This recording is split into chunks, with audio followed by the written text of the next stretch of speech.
ഞാൻ ഇന്ന് പറയാൻ പോകുന്നത് 20,000 രൂപയ്ക്ക് താഴെ മേടിക്കാൻ പറ്റിയിട്ടുള്ള മികച്ച 5 ഫോണുകളെ കുറിച്ചിട്ടാണ്. ഞാൻ ഇതേ ടോപ്പിക്കിൽ മുമ്പൊരു വീഡിയോ ചെയ്തിരുന്നു. ആ ഒരു വീഡിയോയുടെ താഴെ പലരും ചോദിച്ചിരുന്ന ഒരു കാര്യമാണ് എന്തുകൊണ്ട് റിയൽമി X2 എന്നുള്ള ഫോൺ ഈ ലിസ്റ്റിൽ ഉൾപ്പെടുത്തിയില്ല എന്നുള്ളത്. അതിനുള്ള കാരണം എന്താണെന്ന് വെച്ചാൽ ഞാൻ ആ വീഡിയോ ചെയ്യുന്ന സമയത്ത് റിയൽമി X2 എന്നുള്ള ഫോൺ ലോഞ്ച് ചെയ്തിരുന്നില്ല. അപ്പോൾ മനസ്സിലാക്കേണ്ട ഒരു കാര്യം, ചിലപ്പോൾ ഒരു 2 മാസമൊക്കെ കഴിയുമ്പം ഈ ഒരു ലിസ്റ്റിൽ പറഞ്ഞിട്ടുള്ള ഫോണുകളായിരിക്കില്ല 20,000 രൂപയ്ക്ക് താഴെ വരുന്ന മികച്ച ഫോണുകൾ. ചിലപ്പം ഇതിലും നല്ല ഫോണുകൾ ആ ഒരു സമയത്ത് ലോഞ്ച് ചെയ്തേക്കാം. അതുപോലെ തന്നെ കൂടിയ പ്രൈസ് റേഞ്ചിൽ ലോഞ്ച് ചെയ്ത നല്ല ഫോണുകളുടെ വില 20,000 രൂപയ്ക്ക് താഴെ എത്താനും ചാൻസ് ഉണ്ട്. അപ്പം ഈ ഒരു ടോപ്പിക്കിൽ നമ്മൾ ഇനിയും വീഡിയോസ് ചെയ്യുന്നതായിരിക്കും. അങ്ങനെ വീഡിയോസ് ചെയ്യുന്ന സമയത്ത് ഈ ഒരു വീഡിയോയുടെ ഡിസ്ക്രിപ്ഷനിൽ ആ വീഡിയോയുടെ ലിങ്ക് കൊടുക്കുന്നുണ്ടാവും. അപ്പോൾ ഈ വീഡിയോ ഫുള്ളായിട്ട് കാണുന്നതിന് മുമ്പ് ആദ്യം ഡിസ്ക്രിപ്ഷൻ ഒന്ന് ചെക്ക് ചെയ്യാം. ഡിസ്ക്രിപ്ഷനിൽ വേറെ വീഡിയോയുടെ ലിങ്ക് ഉണ്ടെന്നുണ്ടെങ്കിൽ ആ ഒരു വീഡിയോ കാണുന്നതായിരിക്കും നല്ലത്.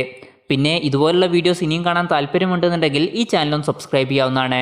പിന്നെ അടുത്ത് വരുന്ന ഒരു ബെല്ലൈക്കണും കൂടി എനേബിൾ ചെയ്ത് വെച്ചാൽ ഞാൻ വീഡിയോസ് അപ്ലോഡ് ചെയ്യുമ്പോൾ തന്നെ നിങ്ങൾക്കതിൻ്റെ നോട്ടിഫിക്കേഷൻ ലഭിക്കുന്നതായിരിക്കും. അഞ്ചാമതായിട്ട് വരുന്നത് റെഡ്മി K20 ആണ്. ഈ ഫോണിൻ്റെ എടുത്തു പറയേണ്ട ഫീച്ചറായിട്ട് വരുന്നത് പോപ്പപ്പ് സെൽഫി ക്യാമറയുമായിട്ടാണ് ഈ ഫോൺ വരുന്നത്. ഈ ഫോണിൽ നമുക്ക് 6.39 ഇഞ്ചിൻ്റെ full HD+ super AMOLED display ആണ് ലഭിക്കുന്നത്. പിന്നെ ഇൻ ഡിസ്പ്ലേ ഫിംഗർ പ്രിൻറ്റ് സെൻസറുമായിട്ടാണ് ഈ ഫോൺ വരുന്നത്. അപ്പോൾ ഈ ഫോണിൽ നമുക്ക് അത്യാവശ്യം നല്ലൊരു ഡിസ്പ്ലേ ലഭിക്കുന്നുണ്ട്. സ്നാപ്ഡ്രാഗൺ 730 എന്നുള്ള പ്രോസസ്സറാണ് ഈ ഫോണിൽ ഉപയോഗിച്ചിരിക്കുന്നത്. ഫോണിൻ്റെ പിന്നിൽ നമുക്ക് ഒരു ട്രിപ്പിൾ ക്യാമറ സെറ്റപ്പാണ് ലഭിക്കുന്നത്. 48 മെഗാ പിക്സലിൻ്റെ മെയിൻ സെൻസറും 8 മെഗാ പിക്സലിൻ്റെ ടെലിഫോട്ടോ ലെൻസും പിന്നെ 13 മെഗാ പിക്സലിൻ്റെ അൾട്രാ വൈഡ് ആംഗിൾ ലെൻസുമാണ് വരുന്നത്. പിന്നെ ഫോണിൻ്റെ ഫ്രണ്ടിൽ നമുക്ക് 20 മെഗാ പിക്സലിൻ്റെ സെൽഫി ക്യാമറയാണ് ലഭിക്കുന്നത്. ഈ ഫോണിൽ നമുക്ക് 4000 mAh ബാറ്ററിയാണ് ലഭിക്കുന്നത്. പിന്നെ 18 വാട്ടിൻ്റെ ഫാസ്റ്റ് ചാർജിങ്ങും സപ്പോർട്ട് ചെയ്യുന്നുണ്ട്. ഈ ഫോണിൻ്റെ ബേസ് വേരിയൻറ്റിൽ നമുക്ക് 6 GB റാമും 64 GB ഇൻറ്റേർണലുമാണ് ലഭിക്കുന്നത്. ഈ ഫോണിൻ്റെ വില വരുന്നത് 19,999 രൂപയാണ്. പിന്നെ 20,000 രൂപയ്ക്ക് താഴെ നിങ്ങൾ പോപ്പപ്പ് സെൽഫി ക്യാമറ ഉള്ള ഒരു ഫോണാണ് നോക്കുന്നതെന്നുണ്ടെങ്കിൽ റിയൽമി X എന്നുള്ള ഫോണും കൂടി ഒന്ന് കൺസിഡർ ചെയ്യാവുന്നതാണ്. ഈ ഫോണിൻ്റെ അത്ര പവർഫുൾ ആയിട്ടുള്ള പ്രോസസ്സർ അല്ലെങ്കിലും വില കുറച്ച് കുറവാണ്. നാലാമതായിട്ട് വരുന്നത് റെഡ്മി Note 9 Pro Max ആണ്. ഈ ഫോണിൻ്റെ എടുത്തു പറയേണ്ട ഫീച്ചറായിട്ട് വരുന്നത് സ്നാപ്ഡ്രാഗൺ 720G എന്നുള്ള പ്രോസസ്സറുമായിട്ടാണ് ഈ ഫോൺ വരുന്നത്. പിന്നെ ഈ ഫോണിൽ നമുക്ക് 5020 mAh ബാറ്ററി ലഭിക്കുന്നുണ്ട്. 33 വാട്ടിൻ്റെ ഫാസ്റ്റ് ചാർജിങ്ങും സപ്പോർട്ട് ചെയ്യുന്നുണ്ട്. പിന്നെ ഈ ഫോണിൽ നമുക്ക് 6.67 ഇഞ്ചിൻ്റെ ഫുൾ HD+ ഡിസ്പ്ലേ ആണ് ലഭിക്കുന്നത്. LCD ഡിസ്പ്ലേ ആണ് ഈ ഫോണിൽ കൊടുത്തിരിക്കുന്നത്. പിന്നെ ഒരു പഞ്ചോൾ ഡിസ്പ്ലേയുമായിട്ടാണ് ഈ ഫോൺ വരുന്നത്.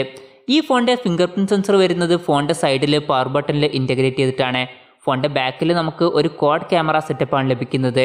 64 മെഗാ പിക്സലിൻ്റെ മെയിൻ സെൻസറും 8 മെഗാ പിക്സലിൻ്റെ അൾട്രാ വൈഡ് ആംഗിൾ ലെൻസും 5 മെഗാ പിക്സലിൻ്റെ മാക്രോ ലെൻസും പിന്നെ 2 മെഗാ പിക്സലിൻ്റെ ഡെപ്ത് സെൻസറുമാണ് വരുന്നത്.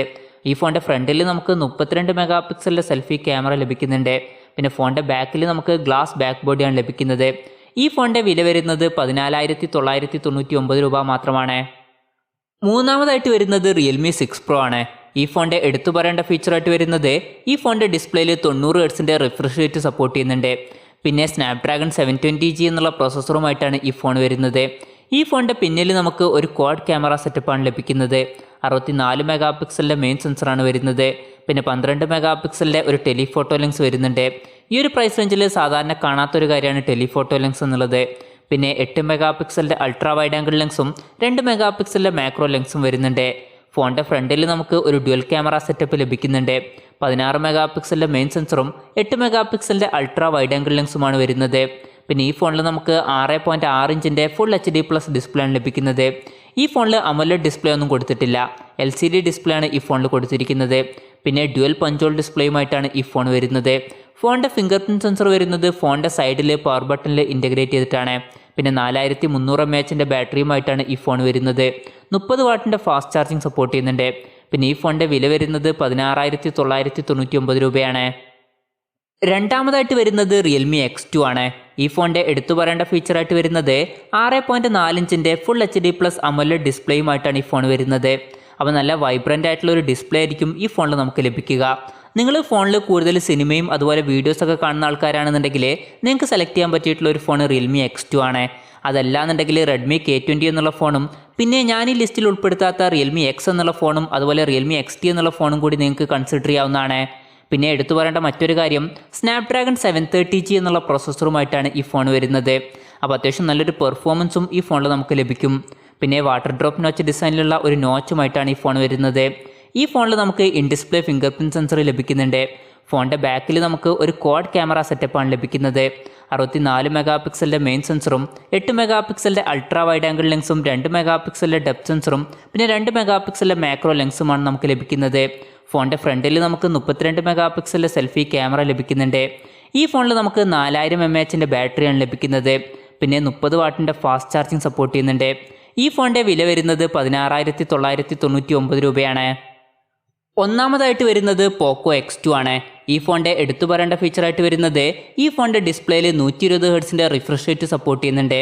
പിന്നെ സ്നാപ്ഡ്രാഗൺ 730G എന്നുള്ള പ്രോസസ്സറുമായിട്ടാണ് ഈ ഫോൺ വരുന്നത്. അപ്പോൾ ഈ ഫോണിൽ നമുക്ക് അത്യാവശ്യം നല്ലൊരു പെർഫോമൻസ് ലഭിക്കുന്നതായിരിക്കും. പിന്നെ ഫോണിൻ്റെ പിന്നിൽ നമുക്ക് ഒരു ക്വാഡ് ക്യാമറ സെറ്റപ്പാണ് ലഭിക്കുന്നത്. 64 മെഗാ പിക്സലിൻ്റെ മെയിൻ സെൻസറാണ് വരുന്നത്. എടുത്തു പറയേണ്ട കാര്യം ഇത് സോണി IMX686ൻ്റെ സെൻസറാണ്. അപ്പോൾ ഈ ഫോണിൽ നമുക്ക് അത്യാവശ്യം നല്ലൊരു ക്യാമറ പെർഫോമൻസും ലഭിക്കും. പിന്നെ 8 മെഗാ പിക്സലിൻ്റെ അൾട്രാ വൈഡ് ആംഗിൾ ലെൻസും 2 മെഗാ പിക്സലിൻ്റെ ഡെപ്ത് സെൻസറും പിന്നെ 2 മെഗാ പിക്സലിൻ്റെ മാക്രോ ലെൻസും ഈ ഫോണിൽ വരുന്നുണ്ട്. ഈ ഫോണിൻ്റെ ഫ്രണ്ടിൽ നമുക്ക് ഒരു ഡ്യുവൽ ക്യാമറ സെറ്റപ്പാണ് ലഭിക്കുന്നത്. 20 മെഗാ പിക്സലിൻ്റെ മെയിൻ സെൻസറും 2 മെഗാ പിക്സലിൻ്റെ ഡെപ്ത് സെൻസറുമാണ് വരുന്നത്.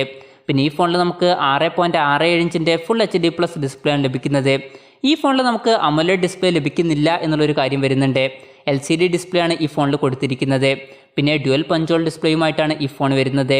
ഈ ഫോണിൻ്റെ ഫിംഗർ പ്രിൻറ്റ് സെൻസർ വരുന്നത് ഫോണിൻ്റെ സൈഡിൽ പവർ ബട്ടണിൽ ഇൻറ്റഗ്രേറ്റ് ചെയ്തിട്ടാണ്. പിന്നെ ഈ ഫോണിൽ നമുക്ക് 4500 mAh ബാറ്ററിയാണ് ലഭിക്കുന്നത്. ഈ ഫോണിൽ 27 വാട്ടിൻ്റെ ഫാസ്റ്റ് ചാർജിങ് സപ്പോർട്ട് ചെയ്യുന്നുണ്ട്. ഈ ഫോണിൻ്റെ വില വരുന്നത് 15,999 രൂപയാണ്. അപ്പോൾ 20,000 രൂപയ്ക്ക് താഴെ വരുന്ന മികച്ച 5 ഫോണുകൾ എന്ന ലിസ്റ്റിൽ ഞാൻ സെലക്ട് ചെയ്തിരിക്കുന്ന ഫോണുകൾ ഇതൊക്കെയാണ്. പിന്നെ ഏതെങ്കിലും ഫോണുകൾ ഇതിൽ നിന്നും വിട്ടുപോയെന്ന് നിങ്ങൾക്ക് തോന്നുന്നുണ്ടെങ്കിൽ ആ കാര്യം ഒന്ന് കമൻറ്റ് ചെയ്യുക. അതുപോലെ തന്നെ ഈ ഫോണുകളിൽ നിങ്ങൾ ഏത് ഫോൺ സെലക്ട് ചെയ്യുന്നുള്ള കാര്യം കൂടി ജസ്റ്റ് ഒന്ന് കമൻറ്റ് ചെയ്യുക.